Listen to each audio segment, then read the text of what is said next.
Subscribe करा महानुभाव प्रतितीपंथ चॅनलला व बेल बटन अवश्य दाबा लेटेस्ट नोटिफिकेशन प्राप्त करण्यासाठी. दंडवत प्रणाम. जय श्री कृष्ण. लीळा चरित्राच्या आजच्या ज्ञान सत्रामध्ये आपण एकंदरीत 3 ते 4 लीळा पाहणार आहोत. ज्यामध्ये पहिली लीळा आहे परिवा सर्पा सन्निधान देणे. स्वामींनी एका सापाला सन्निधान दिलेलं आहे. दुसरी लीळा आहे मंडळिका करवी सरपू धरवणे. स्वामींनी मंडळिकाला पुन्हा एकदा साप निघाला होता आणि ते धरायला लावलेला आहे. आणि मग धरायला तर लावलं पहिलं, आणि ज्यावेळेस नाथोबा तिथे जातात त्यावेळेस स्वामी त्याचं निराकरण करतात की नका धरू आता. तिसरी लीळा आहे तथा नागिनी खेळवणे. नाथोबा एका नागिनीला खेळवतात. ते सापाचे खेळ करणारे जसे खेळवतात तसं नाथोबा पण एका नागिनीला खेळवतात. आणि चौथी आणि शेवटची लीळा आजच्या या ज्ञानसत्रातील आहे मंडळिका स्थिती फळभेक्षणी भूतानंदा नाल कोलू अनुवादू. मंडळिकांनी सर्व अमृत फळे खाल्ली आणि मग स्वामी नाल कोलूचा अनुवाद करतात. नाल कोलू म्हणजे आहे तरी काय, नेमकं कशामुळे अनुवाद करतात देव, हे सर्व आपण आजच्या या ज्ञानसत्रामध्ये पाहणार आहोत. कालच्या ज्ञानसत्रामध्ये मी प्रश्न विचारला होता, स्वामींनी गणपत मठ का सोडला. या प्रश्नाचं बरोबर उत्तर काय आहे आणि कुणी कुणी या प्रश्नाचं बरोबर उत्तर दिलं त्या सर्वांची नावं आपण व्हिडिओच्या शेवटी पाहणारच आहोत. कालचं हे ज्ञानसत्र कुणी पाहिलं नसेल तर त्यांच्यासाठी मी वर आय बटन मध्ये तो व्हिडिओ दिलेला आहे. आय बटनवर क्लिक करा आणि तिथे तुम्ही कालचा हे व्हिडिओ पाहू शकता. नवीन दर्शक कोणी आले असतील पहिल्यांदाच या चॅनलवर, त्यांनी अजून चॅनल सबस्क्राईब केलं नसेल तर लवकरात लवकर चॅनल सबस्क्राईब करा, बेल बटन दाबा आणि ऑल ऑप्शन सिलेक्ट करा. म्हणजे भविष्यामध्ये मी जे काही स्वामींचे नवनवीन चरित्र अपलोड करणार आहे ते चरित्र तुमच्याकडून सुटणार नाहीत. तर मग जास्त उशीर न करता चला तर आज काही नवीन ज्ञानार्जन करूया. दंडवत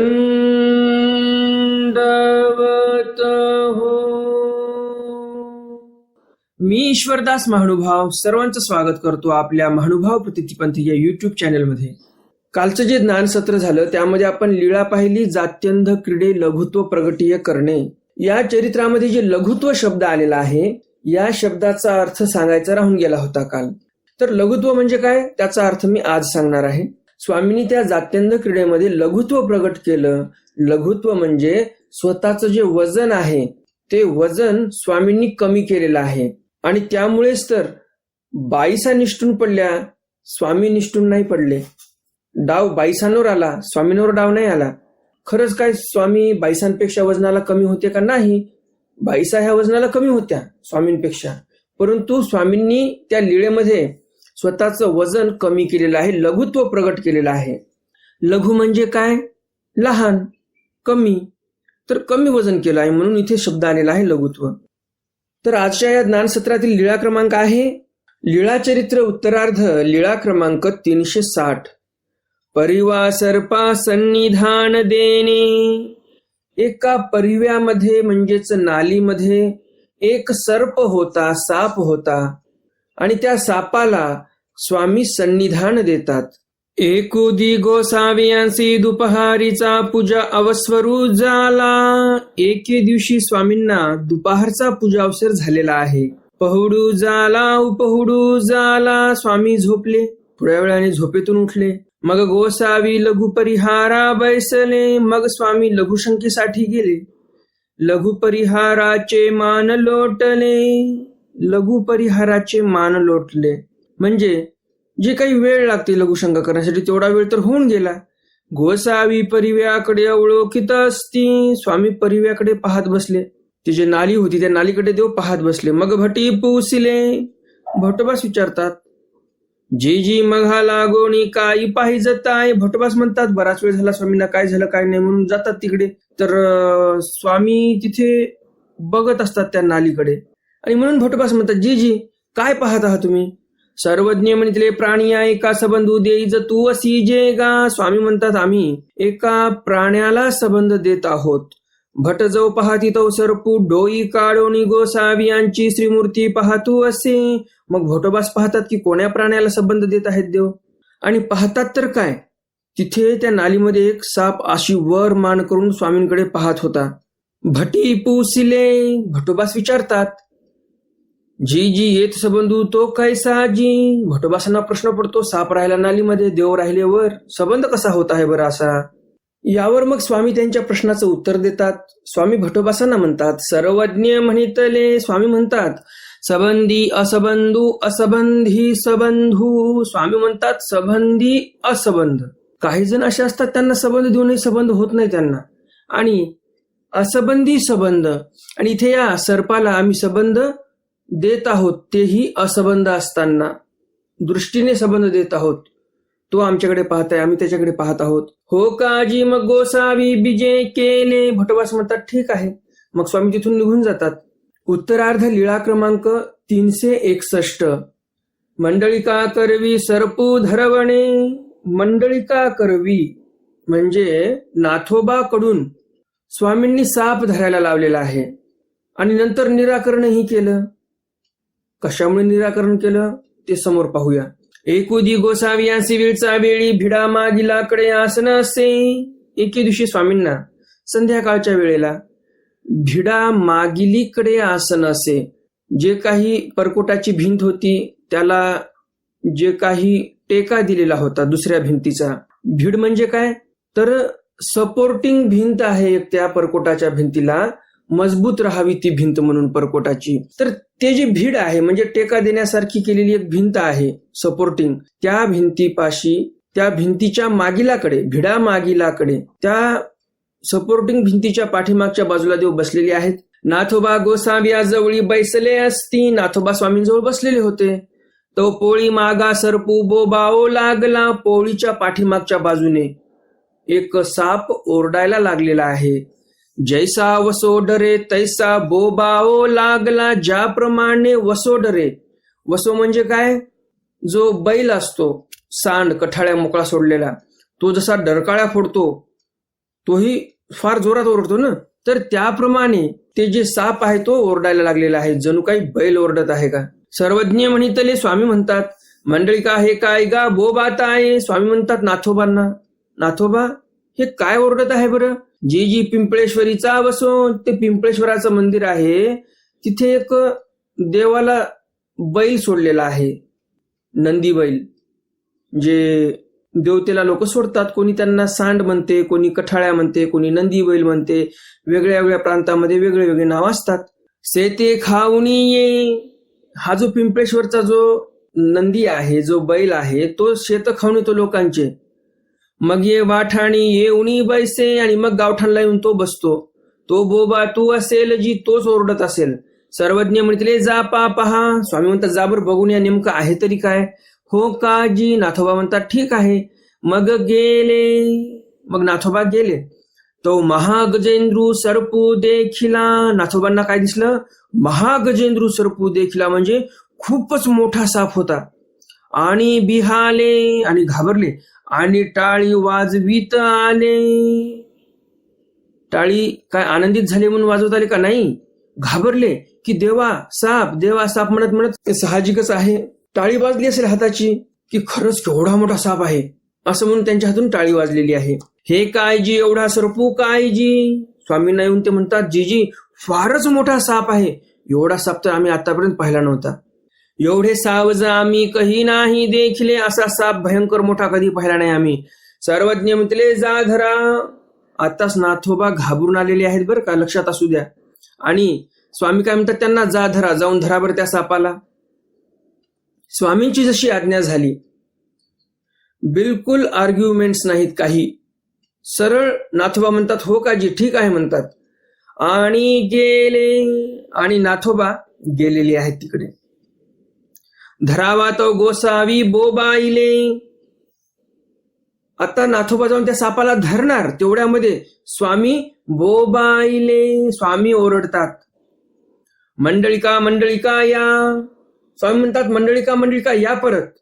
ज्याप्रमाणे नाथोबांनी साप धरा म्हटलं की जसे एका आज्ञाधारक शिष्याप्रमाणे, भक्ताप्रमाणे नाथोबा निघून गेले, त्याचप्रमाणे आता साप धरणार, तेवढ्या स्वामींची आज्ञा आली की परत या, की लगेच नाथोबा परत झालेले आहेत. आणि आले, परत आले. काईजी. नाथोबा म्हणतात काय झालं बरं, कशामुळे तुम्ही मला परत बोलवलेलं आहे. काईजी, कशामुळे बोलवलं, काय झालं. सर्वज्ञ म्हणितले. स्वामी म्हणतात तुमचे एक जन्म येथ झाले हो. तुमचा एक जन्म इथे लेखी लागलेला आहे.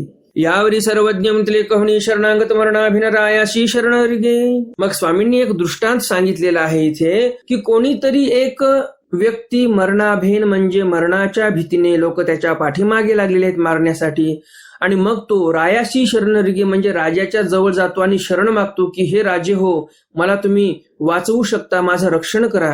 रावतयासी पाठीसी घाली. राजा म्हणतो ठीक आहे, राहा माझ्याजवळ, मी तुझं रक्षण करतो. मरणासी राखे. मरणापासून त्याला राखतो, कारण राजाच्या शरण गेला, राजाने त्याला आश्रय दिलेला आहे. कोण हिंमत करणार आहे त्याला तिथे जाऊन मारण्याची? कोणी नाही करणार हिंमत. तो मरणापासून त्याचं संरक्षण करतो राजा. राज्य नेदी परी राज्य नेदी. रक्षण जरी केलं तरी तो राज्य देत नाही त्या व्यक्तीला. राज्य ते पुत्रासी दे. जे राज्य आहे ते राज्य तो राजा पुत्रालाच देतो. कवणी एकू राव असे तो आपल्या पुत्रासी राज्याभिषेकू करी, परी एरासी न करी. राजा जे आहे तो स्वतःच्या मुलालाच राज्याभिषेक करतो, दुसरं कोणाला करतो का? तो नाही करत. राज्याचा धनी तो पुत्रची होय. स्वामी म्हणतात राज्याचा धनी जो असतो तो पुत्रच असतो, मुलगाच असतो. कोणालाही आणलो कुठून उचलून आणि त्याला राज्याभिषेक केला त्याचा आणि त्याला राजगादी सोपवून दिली, असं कधी कोणता राजा करत नसतो. मग तो पुत्र योग्य असेल अयोग्य असेल तर त्याला मग राजगादी तो राजा देतच असेल तर तसं नाही. जुन्या काळामध्ये प्रत्येक व्यक्ती आपल्या लेकरांकडे फार लक्ष द्यायचे की हा मुलगा चांगला सुसंस्कारी झाला पाहिजे, समाजाचं हित जोपासणारा झाला पाहिजे, नाहीतर उगाच समाजाची मुंडी मुरगळायची आणि राजकीय कोष भरायचे असं करू नये मुलाने. म्हणून त्याला गुरुकुळात पाठवायचे, ऋषी मुनींच्या सन्निधानामध्ये ठेवायचे. आणि हे जे राजकारणाचे धडे आहेत ते ऋषी लोक, त्यांचे जे गुरुजन आहेत तेच शिकवायचे राजाला पण. आणि आजकालचे लोक म्हणतात या साधू संतांना राजकारणाच्या गप्पा करण्याची काय आवश्यकता आहे, राजकारणाच्या पोस्ट का टाकतात किंवा पोथ्यांमध्ये राजकारणाचं उदाहरण का देतात. अहो, आपली भारतीय संस्कृतीच ही आहे की जुन्या काळापासून राजे महाराजे जे घडले ते साधू संतांच्या सन्निधानातच घडले. साधू संतच अर्थशास्त्र शिकवायचे, युद्धनीती शिकवायचे, भौतिकशास्त्र शिकवायचे, विज्ञान शिकवायचे, इतिहास शिकवायचे, भूगोल शिकवायचे. हे सर्व राजे लोकांना गुरुकुळामध्ये हे ऋषीमुनी लोकच शिकवायचे, संत मंडळी साधू मंडळी शिकवायचे. तर ही आपली परंपरा होती. आणि आताचे अर्धवटराव आपले अर्धवट विद्या जीव जाय सध्या म्हणतात यांना राजकारणाचं काय करायचं. अर्धवटराव हो, जुन्या काळातील राज्यसभेमध्ये पण कुलगुरू बसून असायचे, राजाला मार्गदर्शन करायचे. राजा पुढे जर काही धर्मसंकट आलं, राजाला निर्णय घेता येत नाही, तर राजा या कुलगुरूंचा सल्ला घ्यायचे, सल्ला मसलत करायचे कुलगुरू सोबत. जे भगवेधारी संन्यासी असायचे राज्यसभेमध्ये बसून राजाला धर्माचा पाठ शिकवायचे. आणि आताचे अर्धवटराव म्हणतात बाबा लोकांना काय करायचं. ते बिचारे योगी आदित्यनाथ उत्तर प्रदेशचे मुख्यमंत्री झालेले आहेत. उत्तर प्रदेशचे काय वाईट केलं का त्यांनी. साधू संत तरी काय करतात, समाजाचं हित करण्यासाठीच काम करतात. साधू संत काय म्हणतात, तळमळीत हे जन न देखवे डोळा म्हणून कळवळा येत असे. संताचं काय लक्षण आहे. संत म्हणतात की हे जे तळमळीत जन आहेत, ही जी जनता आहे तळमळणारी, हे आम्हाला पाहवत नाही आणि म्हणून कळवळा येतो आम्हाला, आणि म्हणून आम्ही त्यांचं हित करण्याचा प्रयत्न करतो.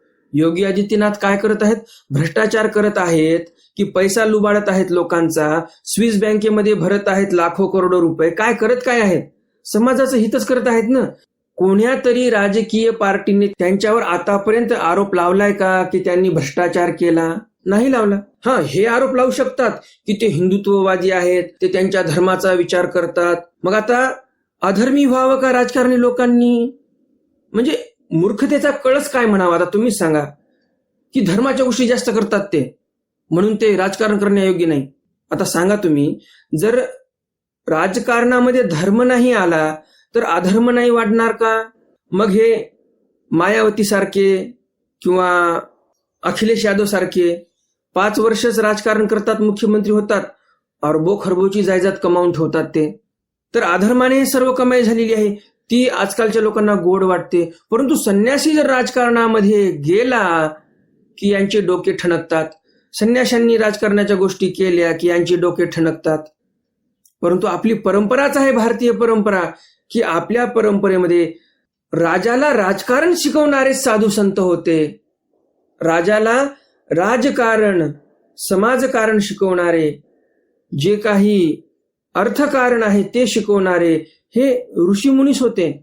चाणक्याने जगाच्या पाठीवर सर्वात मोठा अर्थकारणाविषयी, अर्थशास्त्राविषयी ग्रंथ लिहिलेला आहे. ते आताही मार्गदर्शक आहे. आणि म्हणून हे जे लोक म्हणतात ना, संकुचित बुद्धीचे, नॅरो माइंडेड लोक, साधू संतांना काय करायचं राजकारण, यांची मला कधी कधी क्यू येते. त्यांच्या बौद्धिक क्षमतेला पाहून, त्यांची वैचारिक पातळी पाहून. यांना एकतर ज्ञान कोणतं नसते, पूर्वी कसा होता भारत आपला याचं तीळ मात्र ज्ञान नसते. आणि असे अज्ञानी लोक, जे समाजाचं हित करणारे ज्ञानी लोक आहेत, जे समाजाच्या हिताचा विचार करतात, अशा लोकांना शिकवण्याचा प्रयत्न करतात. हेच लोक म्हणतात, जे धार्मिक माणसं आहेत, जे साधू संत आहेत, त्यांनी राजकारणामध्ये पडू नये. आणि मग वेळेवर बरोबर जे धार्मिक स्थळं आहेत, जे मंदिरं आहेत, मठ मंदिरं आहेत, तिथे बरोबर ट्रस्टीवर, अध्यक्ष बरोबर राजकारणीच आणून बसवतात. महाराष्ट्रातले मोठे मोठे देवस्थान, शेगाव, शिर्डी, पंढरपूर, इथे सर्व राजकारणी लोक बसलेले आहेत. मुंबईचं ते मोठं जे गणपतीचं मंदिर आहे, सिद्धिविनायक मंदिर, तिथे बरोबर राजकारणी जाऊन बसतात, पैसा हडपता येतो म्हणून. मग या राजकारणी लोकांना बरं आमच्या धर्मामध्ये हस्तक्षेप करता येतो. नांदेड जिल्ह्यामध्ये पण आहेत मंदिरं जिथे राजकारणी लोक अध्यक्ष होऊन बसलेले आहेत. जे राजकीय पार्टींचे जिल्हाध्यक्ष आहेत किंवा जे कोणी असे पदाधिकारी आहेत, ते ट्रस्टीचे अध्यक्ष होऊन बसलेत. यांना काही पत्ता नसतो धर्माचा विधी काय आहे, कसं आचरण करावं, मंदिरात गेल्यानंतर कसा देव करावा, हेही माहिती नसते. ट्रस्टीचे अध्यक्ष होऊन बसतात. मग यांना बरे ढवळाढवळ करता येत्या आमच्या धर्मामध्ये. कोणाला काय वाटते मी याचा विचार करत नाही. मी खरं ते बोलत असतो. आला राग कोणाला येऊ द्या, परंतु खरं जर बोलायचं नाही तर मग खोटंच पसरल्या जाईल जिकडे तिकडे. मग खरं बोलावं तरी कोण? सर्वांनीच घाबरावं तर मग खरं कोण बोलणार? नाही बोलणार कोणी. आणि म्हणून स्पष्ट बोलत असतो मी. तर हा जो राजा आहे, स्वतःच्या पुत्रालाच राज्याभिषेक करतो. कारण काय, तर त्या पुत्राला, त्या मुलाला तसं घडवतो हा राजा. गुरुकुळामध्ये ठेवतो, साधू संतांच्या सत्संगामध्ये ठेवतो, ऋषीमुनींच्या सान्निध्यामध्ये ठेवतो, वनामध्ये, रानामध्ये, जंगलामध्ये. आणि तिथे हा राजाचा मुलगा सर्व राजकारण शिकून येतो, अर्थकारण शिकून येतो, युद्धनीती शिकून येतो, धनुर्विद्या शिकून येतो, तलवार चालवण्याची शिकून येतो, भाला चालवण्याचं शिकून येतो. 5 पांडव कोणाकडे शिकून आले? द्रोणाचार्याकडे शिकून आले. द्रोणाचार्य कोण होते? एक साधूच होते. ते एक प्रकारचे ऋषी होते, जंगलामध्ये राहायचे.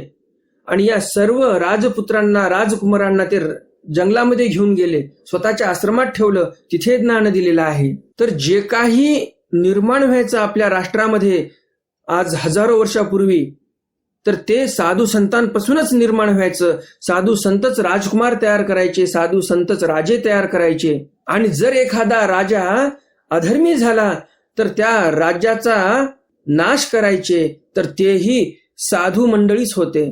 जसं चाणक्य, त्या चाणक्याने त्या नंदाचं राज्य सर्व बुडवून टाकलं, नाश करून टाकला त्या नंद राजाचा, नंद साम्राज्याचा. कारण तो अधर्मी होता, साधू संतांचा अपमान करायचा. तर पहिलेचे साधू संत असे होते. आणि आताही तसे भरपूर काही आहेत. तेव्हाच तर हे सर्व ब्रह्मांड चालत आहे. पुण्यवान आत्मे आहे तिथे, म्हणून तर सर्व सुरळीत चालू आहे. जर पापीच लोक झाले असते सर्व, तर आतापर्यंत या ब्रह्मांडाचा नाश झाला असता. आणि म्हणून अर्धवट रावांनी कधीही अर्धवट ज्ञान पाजळू नये असं मला तरी वाटते. आणि म्हणून इथे स्वामी म्हणतात आणि चरित्रकार आपल्याला सांगतात की राज्याभिषेक जो आहे तो पुत्रालाच होत असतो. कोणालाही असा राज्याभिषेक कोणी करत नसतो. कारण काय, राज्याचा धनी तो पुत्रची होय, राज्याचा धनी तो पुत्रच असतो. उत्तरार्ध लीळा क्रमांक 362. तथा नागिनी खेळवणे, तथा म्हणजे त्याचप्रमाणे, नागिनी म्हणजेच नागिनीला, खेळवणे म्हणजे खेळवलेला आहे. एको दिवशी गोसावी विहरणवणी बीजे केले, एके दिवशी स्वामी विहरणावरून म्हणजे विजनावरून आलेले आहेत. तव नांदियाची साजिया पश्चिमे अंगणी नागिनी निघाली. जे नंदीचं साज होतं. महादेवाच्या मंदिरापुढे कोणतं वाहन असते? नंदी असते. आणि त्या नंदीला ऊन लागू नये म्हणून 4 कोपऱ्यावर 4 खांब असतात त्या नंदीच्या ओट्याच्या बाजूने, आणि त्यावर स्लॅब टाकलेला असतो. आताच्या भाषेप्रमाणे तुम्हाला सांगत आहे मी. पूर्वीच्या काळामध्ये काय असायचं, तर पूर्ण दगडाच्या तंड्या असायच्या, एकदम लांब लांब शिळा टाकून द्यायचे. आणि त्या सांदीमधून पाणी येऊ नये, ऊन येऊ नये म्हणून चुन्यांनी ते बुजवून टाकायचे. तर असं साज होतं. आणि त्या साजाच्या पश्चिम दिशेला अंगणामध्ये नागिन निघालेली आहे आणि नाथोबाई हात भवंती ओली गुंडली. नाथोबांनी काय केलं, आपल्या हातावर कपडा गुंडाळला. तोंडे डांक वाजविती, तोंडाने विशिष्ट प्रकारचा आवाज करायचे. ते नाचे, त्या आवाजावरती नागिन नाचायला लागलेली आहे. गोसावी उभे राहिले, स्वामी उभे राहतात आणि आपला हा नाथोबा भक्त किती कुशल आहे हे पाहतात. कसे खेळवत आहेत नागिनीला हे पाहतात. नाव एक खेळू ओळखीला, स्वामींनी तो खेळ पाहिला. नाथोबा बरोबर खेळवत आहेत त्या नागिनीला. मग सर्वज्ञ म्हणितले, मग स्वामी म्हणतात पोरा आता जाओ दे. स्वामी म्हणतात नाथोबांना, पोरा आता त्या नागिनीला जाऊ दे.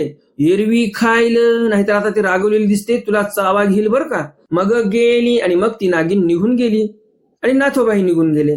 गोसावी देवळा विजय केले, स्वामी देवळाकडे आलेले आहेत. मग पूजावसर उजाला, मग स्वामींचा पूजावसर झालेला आहे. आरोगण झाली, आरोगणाही झालेली आहे स्वामींची तिथे. उत्तरार्ध लीळा क्रमांक 363. मंडळिका स्थिती फळ भक्षेणी भूतानंदा नालकोलू अनुवादू. मंडळिका स्थिती, मंडळिकांना स्वामींनी स्थिती दिली. फळभक्षणी भूतानंदा नालकोलू अनुवादू, फळभक्षण कुणी केले, नाथोबांनी केले. आणि भूतानंदा नालकोल अनुवादू स्वामींनी केला. नालकोल म्हणजे काय समोर पाहूया. एको दिवशी भूतानंदाची कन्या धानाईसे, एके दिवशी भूतानंदाची मुलगी धानाईसा. मागच्या चरित्रामध्ये आपण पाहिलं की भूतानंदाची लेकी कोण होती, एकाईसा होती. त्यावेळेस ती दुसरी मुलगी असेल कदाचित. आणि या चरित्रामध्ये हे दुसरीच मुलगी आहे भूतानंदाची, हिचे नाव आहे धानाईसा. तीही म्हणितले, ती भूतानंदाची लेक म्हणते, आई आजी मी अमृत फळे करीन, आई मी आज अमृत फळ तयार करणार आहे. तरी गोसाव्या लागोनी घेऊन जाय का, तर हे अमृत फळ मी जे तयार करणार आहे ते स्वामींच्या आरोग्यासाठी घेऊन जा. मग तेही अपारी अमृत फळे केली. मग त्या धानाईसाने, भूतानंदाच्या लेकीने भरपूर अमृत फळे केली. आई ये घेऊन जाय, आणि भूतानंदाची लेकी भूतानंदाला म्हणते, आई हे फळ घेऊन जा बरं. इतुकी काही करीसी, भूतानंद म्हणते पोरीला की एवढे काय करणार नेऊन तिथे. वायाची नाला कोला करवी कायस्या खाबविसी, भूतानंद म्हणते मुलीला एवढे नेऊन काय करू तिथे. स्वामी महत्वाचे आहेत फक्त. एरवी जे नाला कोला करवी कायस्या खाविसी, जे स्वामींच्या सोबत दुसरे भक्त आहेत, आयरे गैरे सामान्य भक्तजन, त्यांना कशाला खाऊ घालायचं आपण. आपल्याला पुण्य स्वामींकडून भेटणार आहे ना, स्वामींना घालायचं आपण जीव. त्या भक्तजनांना काय करायचं आपल्याला. भक्तजन थोडी काय एवढे श्रेष्ठ आहेत त्यांना खाऊ घालायला. गोसाविया पुरतीची घाली, धानाईसांना त्यांची आई भूतानंद म्हणते की स्वामींपुरतेच अमृत फळ दे, 4-5 काय द्यायची तुला ते, मी फक्त स्वामींना आरोग्य देणार आणि निघून येणार. मग गोसावियाची पुरती घेऊन आली, स्वामींपुरतेच ते अमृतफळ जे आहे ते घेऊन आलेली आहे भूतानंद. अमृतफळ म्हणजे काय, तर गुलाबजामुन सदृश्य एक पदार्थ आहे खव्यापासून तयार केलेला. गोसावियासी चौकी आसन असे, स्वामींना चौकामध्ये आसन होतं. जवळी नाथोबा बैसले असती, जवळच नाथोबा बसलेले होते. गोसावी येते देखिले,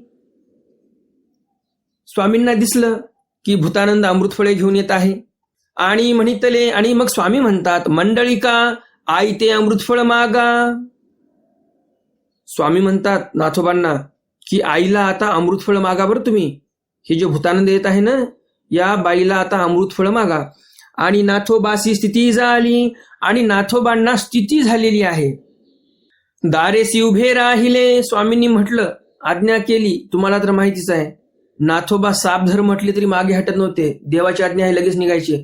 तर मग आता अमृतफळ मागायला जायचं आहे, नाथोबा मागे कशाला हटतील. लगेच नाथोबा उठले आणि स्वामींच्या शब्दाशिरशी त्यांना स्थिती झाली. दरवाजापाशी जाऊन उभे राहिले. आई दे काओ एक अमृतफळ, नाथोबा म्हणायला लागले, आई एक अमृतफळ दे बरं मला खायला. म्हणून त्याच्या पालवा पिळा घेतला, त्या भूतानंदाचा पदर धरला. कोणी, नाथोबांनी. तयासी भीतरी रिगोने दिती, नाथोबा आतमध्ये जाऊ देतच नव्हते की नाही नाही मला आई एक फळ देच इथे खायला, असा हट्ट धरलेला आहे. जी जी या नाथोबा ते वारी जो जी, भूतानंद म्हणते स्वामींना, जी जी या नाथोबाला सांगणं काहीतरी, मला आतमध्ये जीव देत नाही. सर्वज्ञ म्हणते बाई लेंकुरवाचा आग्रह पाळी जो की, स्वामी म्हणतात बाई नाथोबा तुम्हाला काय म्हणत आहेत, आई मला एक अमृतफळ खायला दे. आता तुम्ही नाथोबांची आई झालेला आहात, तर लेकरांचे जे काही आग्रह असतात, जे काही हट्ट असतात, ते आईने नाही पुरवायचे तर कोणी पुरवायचे बरं? लेकरांचे हट्ट आईनेच पुरवायचे असतात आणि म्हणून स्वामी म्हणतात की त्या नाथोबांचा जो हट्ट आहे तो पुरवा. मग तीही एक अमृतफळ दी धले. मग आता स्वामी पण नाथोबाचीच बाजू घेत आहेत. मग आता करायचं काय? भूतानंद एक अमृतफळ देऊन टाकते नाथोबांना. तेही तोंडी घातले. ते म्हणजे ते अमृतफळ, तेही म्हणजे नाथोबांनी तोंडी घातले म्हणजे तोंडामध्ये टाकलं. मागवते मागती, पुन्हा हात समोर केला. आई एक अमृतफळ देव. पुन्हा नाथोबा म्हणतात आई आई मला अजून एक अमृतफळ दे खायला. मागवते ती गोसावी ते विनविती. पुन्हा भूतानंद स्वामींना विनंती करतात. गोसावी तैसेची म्हणती. पुन्हा स्वामी तेच म्हणतात की लेकराचा हट्ट आईने नाही पुरवायचा तर कुणी पुरवायचा बरं? ऐसे अवघी अमृतफळे खादली. अशा प्रकारे ताटातले सर्व अमृतफळ नाथोबांनीच खाऊन टाकलेले आहेत. मग भीतरी आली. मग आतमध्ये आलेले आहेत कोण? भूतानंद. गोसाव्यासी दंडवते घातली. त्या भूतानंदाने स्वामींना दंडवत घातलेले आहेत. श्रीचरणा लागली. स्वामींच्या पायाही पडली भूतानंद. जी जी अवघी अमृतफळे नाथोनी खादली. मग भूतानंद म्हणते स्वामींना जी जी मी तुमच्यासाठी अमृतफळं आणली होती ते सर्व अमृतफळं या नाथोबांनीच खाऊन टाकली. आता मी आणिके आणू जाईन. आता मी दुसरे अमृतफळ आणण्यासाठी जाते असं भूतानंद म्हणते स्वामींपाशी. सर्वज्ञ म्हणितले. स्वामी म्हणतात बाई कायसिया आणाल. स्वामी म्हणतात बाई कशाला आणता, जाऊ द्या न. वायाची नाला कोला करवी खाववाल. वायाच कशाला तुमचे हे बहुमूल्य असे अमृतफळं? नाला कोला म्हणजे आमचे जे सामान्य भक्त आहेत गरीब बिचारे त्यांना कशाला खाऊ घालता? तिथे जर तुम्ही अन्नदान केलं तर ते तुमचं वायाच जाणार आहे. स्वामी मुद्दामून म्हणतात कारण भूतानंदांनी काय म्हटलं होतं की कशाला आयऱ्या गेऱ्या लोकांना खाऊ घालायचं, आपण स्वामींना खाऊ घालू. आणि म्हणून स्वामींनी इथे पुन्हा एकदा नाथोबांचा अभिमान घेतला, भक्तजनांचा अभिमान घेतला. जे काही सन्निधानी भक्तजन होते त्यांचा अभिमान घेऊन ही लीळा केलेली आहे की स्वामींच्या सन्निधानामध्ये कोणीही असो ते कोणीही ऐरे गैरे सामान्य नसतात. स्वामींचं सन्निधान लाभायला खूप मोठी योग्यता लागत असते. मग ती घरा गेली. आणि मग भूतानंद घरी गेलेली आहे. मग अवघी व्यवस्था लेकी पुढा सांगितली. सर्व व्यवस्था धानाईसा जी लेक आहे तिच्या पुढे सांगितलं की असं असं झालं, त्या नाथोबाने मला रस्त्यात अडवलं आणि मग सर्व अमृतफळे त्यानेच खाऊन टाकली. मग स्वामींनी मला असं असं म्हटलं, हे सर्व सांगितलं. मग ती म्हणितले. मग लेक म्हणते आई तू ते म्हणितले की आगळीने. मग धानायसा म्हणते त्या भूतानंदाची लेक की आई मी तुला म्हटलं होतं की नाही की पहिलं जास्तीचे अमृतफळने सर्वच जण खातील, काय बिघडलं असतं? एरवी तरी मी घरी भरपूर असे अमृतफळ केलेली आहेत, सर्वांसाठीच केले होते, तूच मध्ये आडकाठी आणली. आणि मग भूतानंदाला पण वाटते पहिलेच आपण लेकीचं ऐकलं असतं, मुलीचं ऐकलं असतं तर फार छान झालं असतं. तर अशा प्रकारे हे तिन्ही स्वामींचे चरित्र तुम्हाला नक्कीच आवडले असतील. आणि अजून जर तुम्ही या व्हिडिओला लाईक केलं नसेल तर लगेच या व्हिडिओला लाईक करा आणि जास्तीत जास्त आपल्या वासनिक मंडळीपर्यंत हा व्हिडिओ शेअर करा, म्हणजे त्यांनाही या ज्ञानाचा लाभ होईल. आजच्या ज्ञानसत्रातील प्रश्न आहे, स्वामींनी नाथोबांना स्थिती देऊन सर्व अमृत फळे का खायला लावली? हा आजच्या ज्ञानसत्रातील प्रश्न आहे. आता पाहूयात आपण कालच्या ज्ञानसत्रातील प्रश्न, त्याचं उत्तर आणि कुणी कुणी त्या प्रश्नाचं बरोबर उत्तर दिलेलं आहे त्या सर्व वासनिक मंडळींची नावं. कालच्या ज्ञानसत्रामध्ये मी तुम्हाला प्रश्न विचारला होता, स्वामींनी गणपत मड का सोडला? या प्रश्नाचं अचूक आणि बरोबर उत्तर आहे, गणपत मठाचा जो दारवंठा आहे, जी चौकट होती ती लहान होती आणि ती चौकट पाठकांच्या डोक्याला लागलेली आहे आणि ते खूप दुखावतात. आणि म्हणून स्वामी भक्ताचा अभिमान घेतात, पाठकाचा अभिमान घेतात आणि म्हणतात की उभा पाठा ज्या चौकटीमधून जाईल त्याला वाकायची आवश्यकता पडणार नाही, अशा ठिकाणी आम्ही आता राहणार आहोत, गणपतमड आम्ही सोडणार आहोत. आणि मग स्वामींनी गणपतमड सोडला आणि ढोरेश्वराच्या ठिकाणी गेलेले आहेत. हे जे ढोरेश्वर आहे किंवा जे काही त्या पैठण नगरीमध्ये आपले मानवपंथीयांचे जे काही स्थानं होते तर त्या बहुतांश देवतेंच्या मंदिरावर आता ते मंदिरं पाडून मस्जिदी बांधलेले आहेत. औरंग्याच्या काळामध्ये ज्यावेळेस महाराष्ट्रावर धाडी आल्या त्या सर्व लोकांनी, म्लेंछ लोकांनी ज्या ज्या मंदिरामध्ये देव आपले बसले होते किंवा ज्या देवतेच्या मूर्त्या होत्या, ज्या मंदिरामध्ये प्रतिष्ठित असे जे काही तीर्थ होते त्या पैठण नगरीमध्ये जे काही क्षेत्र होते ते सर्व तोडले आणि बहुतांश जे आता पैठणमध्ये मस्जिदी आहेत त्या मस्जिदीच्या खाली एक हिंदू मंदिर आहे आणि त्याच हिंदू मंदिरामध्ये आपल्या स्वामींचे स्थानं होते आणि त्या सर्व स्थानांवर आता कब्जा कुणाचा आहे तर म्लेच्छांचा कब्जा आहे. आणि आपलेच काही लोक फार कळवळा करतात त्या म्लेच्छांचा. जे कोणी राजकारणामध्ये आहेत ते लोक फार कळवळा करतात. धिक्कार असो अशा लोकांवर जे देवाचा अभिमान घेत नाही आणि पक्षाचा अभिमान घेऊन कार्य करतात. काही जण असतात पैशाचा अभिमान घेतात आणि काही बहादर असे असतात की पाण्यासाठी धर्म विकतात की आम्ही जर अमक्या पक्षाला मतदान नाही केलं तर आम्हाला पाणी मिळणार नाही. आणि पाण्यासाठी धर्म विकणारेही काही महाभागी लोक आहेत आपल्या महानुभाव पंथामध्ये. त्यांना देव मोठा वाटत नाही, त्यांना पाणी मोठं वाटते, त्यांना त्यांचा प्रपंच मोठा वाटतो आणि सर्वांपेक्षा मोठा त्यांचा तो पक्ष त्यांना मोठा वाटतो. आणि मग साहेब करत त्या पक्षश्रेष्ठींपुढे मागे पुढे गोंडा घोळत फिरतात. काही लोकांना समजणार नाही गोंडा घोळत फिरणे म्हणजे काय. मराठवाड्यामध्ये एक पद्धत आहे, कुत्र जर समोर येऊन अशी शेपूट हलवत असेल तर त्याला म्हणतात गोंडा घोळणे. तर तसे गोंडे घोळतात मागे पुढे साहेबांच्या. देवाधर्माचं घेणेदेण नाही, स्थानाचं घेणेदेण नाही. त्यांना फक्त आपली खुर्ची, आपली मानमान्यता, आपलं शेत, आपलं पाणी हेच पाहिजे, देवाचं घेणेदेण नाही. तर धर्माचा अभिमान राहिलेला नाही म्हणून आपल्या बऱ्याच ठिकाणी स्थानांचे वाद तसेच चिघळत राहिलेले आहेत, प्रलंबित पडलेले आहेत.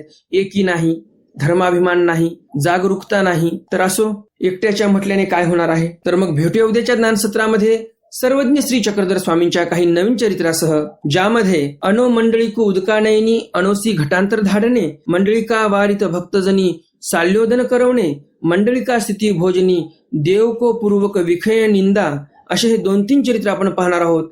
या चरित्रामध्ये हे जे अणू आहेत त्यांच्याकडून एक घागर फुटून जाते आणि मग ते रस्त्यानेच बसतात. आता देवापाशी गेल्यानंतर बाईसा रागवतील, काय म्हणतील काय नाही, घाबरतात.